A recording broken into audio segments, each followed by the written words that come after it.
Pemirsa, pemerintah Kota Banda Aceh mengeluarkan Kanun Nomor 1 Tahun 2017 tentang kawasan tertib sampah dan mulai mensosialisasikannya kepada masyarakat yang ada di Kota Banda Aceh.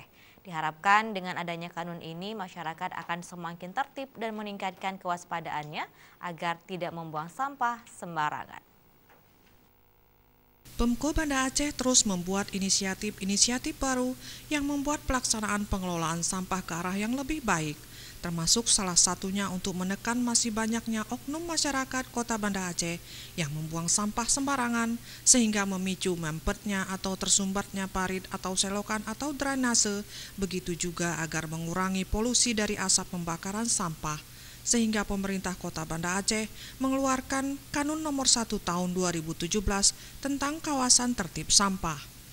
Kanun Nomor 1 Tahun 2017 ini merupakan kepedulian dan ketegasan pemerintah Kota Banda Aceh agar warganya tertib membuang sampah dan tidak sembarangan membuang dan juga membakar sampah.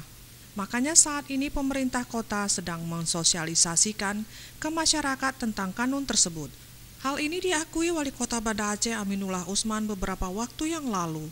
Pihaknya sedang mensosialisasikan tentang kanun tersebut yang salah satu pasalnya mengatur apabila membuang sampah tidak pada tempatnya akan didenda pidana kurungan paling lama 1 bulan atau denda maksimum 10 juta rupiah. Lalu apabila membakar sampah yang tidak sesuai akan didenda pidana kurungan paling lama 3 bulan atau denda maksimum 50 juta rupiah.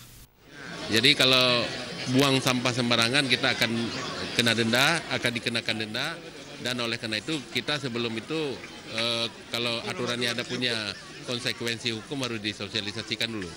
Dan ini harus dijalankan karena kalau tidak kita begini-begini terus ya. Karena untuk mewujudkan Banda Aceh bersih, gerakan masyarakat lebih banyak.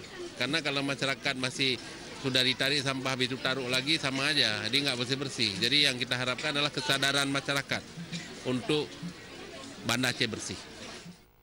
Ditambahkan wali kota bahwa ke depan masyarakatnya harus memiliki kesadaran untuk mentaati Kanun Nomor 1 Tahun 2017 tersebut dan diharapkan masyarakat semakin meningkatkan pemahaman mengenai hak dan kewajiban masyarakat dalam tata cara mengelola sampah yang bertanggung jawab. Tim Liputan Aceh TV.